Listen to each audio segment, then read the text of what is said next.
Bangladesh team শিলংয়ে এসে প্রথম প্র্যাকটিস সেশনে প্র্যাকটিস করছেন। বাংলাদেশ টিমের পক্ষ থেকে যে ভেন্যুটা চাওয়া হয়েছিল, যেখানে ম্যাচ খেলা হবে, কিন্তু সেই ভেন্যুটা ভারতীয় কর্তৃপক্ষ এখন পর্যন্ত দিতে রাজি হয়নি। তারপরেও বাংলাদেশ টিম চেষ্টা করছে সেই ভেন্যুটা পাওয়ার জন্য।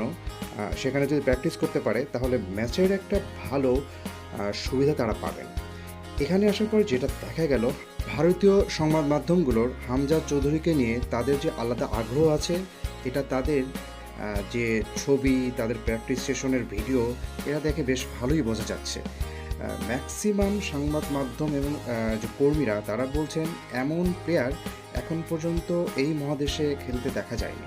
হামজা চৌধুরীকে নিয়ে বাংলাদেশ ইন্ডিয়া দুইটা দেশেরই আলাদা একটা আগ্রহ আছে।